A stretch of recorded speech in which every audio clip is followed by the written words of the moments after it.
Halo, Assalamualaikum warahmatullahi wabarakatuh. Kembali lagi dengan aku, Dede. Kali ini aku akan sedikit menjelaskan terapi komplementer.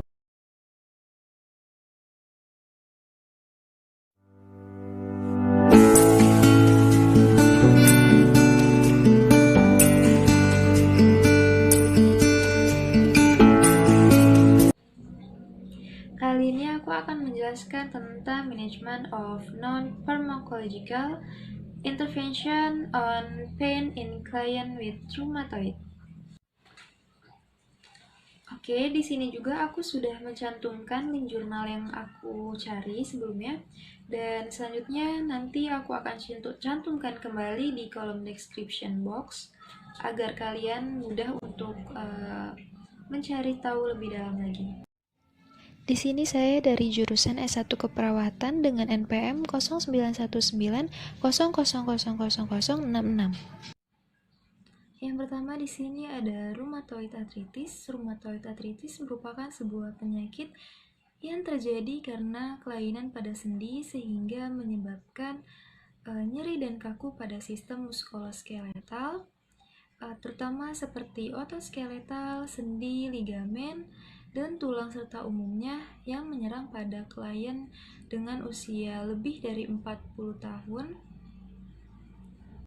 Sedangkan pendapat lain menyebutkan bahwa rheumatoid arthritis adalah penyakit inflamasi sistemik yang bersifat kronis dengan manifestasi utama yang berupa poliartris progresif serta melibatkan seluruh organ tubuh. Menurut Zahratun Nisa, Yasmina, dan Agustina pada tahun 2016, berdasarkan lokasinya rheumatoid arthritis umumnya menyerang sendi-sendi kecil pada tangan. Dan menurut Rufaridah pada tahun 2020, rheumatoid arthritis merupakan salah satu penyakit yang sifatnya permanen dan membutuhkan waktu yang panjang dalam penatalaksanaannya. Menurut Zahratun Nisa, Yasmina, dan Agustina pada tahun 2016, berdasarkan lokasinya rheumatoid arthritis umumnya menyerang sendi-sendi kecil pada tangan. Dan menurut Rufaridah pada tahun 2020, rheumatoid arthritis merupakan salah satu penyakit yang sifatnya permanen dan membutuhkan waktu yang panjang dalam penatalaksanaannya. Dan di sini juga ada menurut Konstansia pada tahun 2019 memaparkan bahwa secara etiologi sampai saat ini rheumatoid arthritis belum diketahui penyebabnya. Namun mekanisme imunitas, faktor metabolik, dan juga infeksi virus dicurigai menjadi salah satu faktor predisposisi dari rheumatoid arthritis. Dan menurut Istiana, Hovifah, dan Oktaviani pada tahun 2020, saat ini diperkirakan sebanyak 355 juta jiwa penduduk dunia mengalami rheumatoid arthritis dan diperkirakan jumlahnya akan semakin meningkat. Atau, dengan kata lain, dari setiap 6 penduduk dunia, 1 diantaranya mengalami rheumatoid arthritis menurut Ningsi dan Farizal pada tahun 2016. Selanjutnya, rheumatoid arthritis memiliki gejala yang khas pada penderitanya, salah satu di antaranya yaitu nyeri. Dan sebuah sumber menyebutkan bahwa nyeri pada rheumatoid arthritis disebabkan oleh menurunnya fungsi anatomis dari sebuah organ sendi. Pada organ sendi tersebut, cairan sinovial akan berkurang, sehingga terjadi pergerakan sendi akan menyebabkan gesekan antar tulang. Next, nyeri pada rheumatoid arthritis. Umumnya akan muncul ketika klien terlalu banyak diam dan juga banyak aktivitas menurut Ningsi dan Farizal tahun 2016. Nyeri sendiri merupakan salah satu hal yang menyebabkan seseorang mengalami ketidaknyamanan, dan nyeri juga merupakan salah satu fenomena multidimensi dalam dunia kesehatan, sehingga tenaga kesehatan sendiri khususnya sangat kesulitan untuk memberikan batasan yang pasti pada nyeri. Selain itu, nyeri memiliki sifat subjektif. Artinya, tiap masing-masing individu memiliki ambang nyeri yang berbeda. Dan di sini juga selanjutnya ada hasil penelitian yang dilakukan oleh Zhang Qiwei dan juga Istiana pada tahun 2020 menunjukkan bahwa prevalensi nyeri pada kasus peradangan sendi di Indonesia mencapai 23,6% sampai 33%. Bila tidak ditangani dengan baik, nyeri pada rheumatoid arthritis dapat mengganggu aktivitas pada penderitanya. Dan selanjutnya, kelumpuhan juga menjadi salah satu dampak yang dapat ditimbulkan dari rheumatoid arthritis itu sendiri, dan nyeri persendian pada klien dengan rheumatoid arthritis juga dapat mengganggu keseimbangan tubuh dari klien itu sendiri, sehingga dapat meningkatkan resiko jatuh. Next, beberapa cara yang dapat dilakukan untuk memanajemen nyeri rheumatoid arthritis, diantaranya adalah dengan terapi farmakologi maupun terapi non-farmakologi.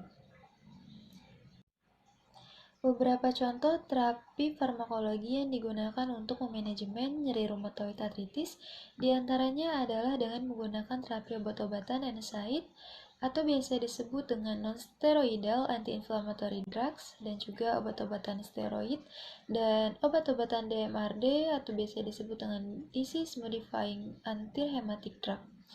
Sementara beberapa terapi non-farmakologi untuk mengatasi nyeri rheumatoid arthritis, beberapa di antaranya adalah senam rematik, latihan lutut, terapi back massage, kompres hangat, dan lain-lain. Penggunaan terapi farmakologi maupun non-farmakologi pada klien dengan nyeri rheumatoid arthritis tentunya memiliki kelebihan dan kekurangan masing-masing. Secara klinis, terapi farmakologi dinilai lebih efektif, namun pada umumnya akan memberikan efek yang kurang baik bagi tubuh. Sementara, terapi non-farmakologi sifatnya hanyalah sebagai pengontrol perasaan dan kekuatan klien saja dalam memanajemen nyeri. Menurut Zahratun-Nisa pada tahun 2016, adanya kelebihan dan kekurangan dari setiap terapi nyeri menyebabkan adanya rekomendasi untuk mengkombinasikan antara terapi farmakologi dan juga terapi non-farmakologi. Dan selanjutnya di sini ada menurut Maulana pada tahun 2019 memaparkan bahwa pada terapi nyeri rheumatoid arthritis pengobatannya hanya bersifat mengurangi saja dan tidak menyembuhkan ataupun menghilangkan penyakit. Secara tupoksi, penata laksanaan nyeri secara farmakologi dilakukan oleh dokter, namun kita sebagai perawat dapat ikut serta dalam melakukan manajemen nyeri, yaitu dengan menggunakan nyeri terapi non-farmakologi. Berdasarkan hasil review dari beberapa jurnal yang didapatkan, maka diperoleh beberapa informasi mengenai treatment atau penata laksanaan non-farmakologi pada klien dengan nyeri rheumatoid arthritis, diantaranya adalah yang pertama di sini ada terapi back massage. Terapi back massage adalah salah satu terapi non-farmakologi yang dapat digunakan dalam mengatasi nyeri rheumatoid arthritis adalah dengan menggunakan terapi back massage.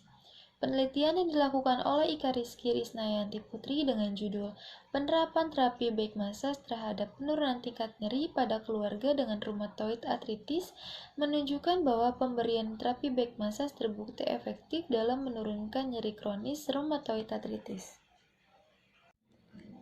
Terapi back massage merupakan salah satu terapi yang dapat digunakan untuk mengatasi nyeri rheumatoid arthritis. Dan melalui terapi back massage ini secara langsung akan memberikan rasa ringan pada saraf yang mengalami gangguan akibat nyeri rheumatoid arthritis. Terapi back massage akan meningkatkan aktivitas otot, pembuluh darah, dan juga kelenjar. Stimulus yang diberikan berupa stimulus kutaneus akan direspon oleh serabut A beta yang lebih besar sehingga akan mencapai otak lebih dulu dan akan menutup gerbang nyeri, dan persepsi nyeri tidak timbul pada klien dengan rheumatoid arthritis menurut Putri pada tahun 2019. Berikutnya di sini juga ada langkah-langkah dalam melakukan back massage dalam. Di antaranya yaitu yang pertama, oleskan krim, minyak, ataupun lotion pada punggung. Selanjutnya dilanjutkan dengan gerakan-gerakan leverage warming up massage dengan stretching punggung atau dengan kata lain mengurut seluruh bagian punggung. Lalu dilanjutkan pemijatan torakal 10-12 dan lumbal 1 dengan 60 pijatan dalam 1 menit. Durasi pada pemijatan utama ini adalah 5 menit. Setelah pijatan utama dilanjutkan dengan pemijatan teknik, pemijatan penutup berupa slow down massage atau mengurut punggung kembali. Selanjutnya yang kedua yaitu terapi nyeri non-farmakologi, yaitu terapi bekam. Beberapa penelitian menunjukkan bahwa terapi bekam dapat digunakan sebagai salah satu terapi non-farmakologi untuk mengatasi nyeri rheumatoid arthritis. Dan menurut Fitra dan juga Purwanti, dalam penelitiannya menunjukkan bahwa terapi bekam basah terbukti efektif dalam menurunkan nyeri rheumatoid arthritis. Selain itu juga, bekam merupakan salah satu terapi yang dapat digunakan dalam mengatasi nyeri, karena melalui bekam tubuh akan mengalami perbaikan mikrosirkulasi pembuluh darah sehingga akan terjadi relaksasi pada otot-otot yang kaku. Kuatnya isapan alat bekam akan menyibukkan jalur syaraf yang mentransmisikan sinyal nyeri ke otak. Ketika ada stimulus berupa isapan pada alat bekam sampai ke otak terlebih dahulu, maka rasa nyeri akan terhalang sampai ke otak sehingga nyeri tidak terjadi. Selanjutnya ke terapi yang ketiga yaitu terapi relaksasi Benson dan kompres hangat. Relaksasi Benson dan juga kompres hangat ini menjadi salah satu terapi non-farmakologi yang dapat digunakan untuk mengatasi nyeri rheumatoid arthritis. Selanjutnya, pada relaksasi Benson, ia akan menghambat impuls noxious pada sistem kontrol descending. Ketika relaksasi terjadi, talamus secara otomatis melakukan selektif, memilih serta merubah suara-suara ke frontal cortex di otak. Kemudian, otak sebagai penghambat impuls akan menghambat impuls nyeri secara langsung dengan menutup pintu transmisi pada impuls noxious, tulang belakang, dan reseptor panas pada hipotalamus yang terangsang oleh kompres hangat tersebut selanjutnya mengeluarkan sinyal melalui proses berkeringat dan vasodilatasi perifer. Melalui proses vasodilatasi, ukuran diameter pembuluh darah melebar sehingga suplai oksigen ke jaringan lancar serta proses metabolisme juga meningkat, sehingga diharapkan nyeri pada klien dapat menurun. Dan yang selanjutnya yaitu ada kompres jahe. Saat melakukan pencarian dan penyelesaian jurnal dan artikel untuk literatur ini, kompres jahe merupakan salah satu terapi non-farmakologi nyeri rheumatoid arthritis yang paling banyak dilakukan riset. 6 jurnal penelitian yang mengupas kompres jahe ditemukan oleh penulis, dan dari 6 jurnal yang ditemukan dapat disimpulkan bahwa kompres jahe merupakan salah satu intervensi yang terbukti efektif dalam menurunkan nyeri pada klien rheumatoid arthritis. Selanjutnya, kompres jahe merupakan salah satu pengobatan tradisional yang digunakan sejak zaman dahulu kala, khususnya digunakan untuk mengurangi nyeri. Kompres jahe juga menjadi salah satu intervensi yang paling efektif dalam menurunkan nyeri rheumatoid arthritis. Jahe mengandung enzim siklooksigenasi atau biasa disebut dengan COX yang fungsi utamanya adalah mengurangi peradangan pada penderita rheumatoid arthritis.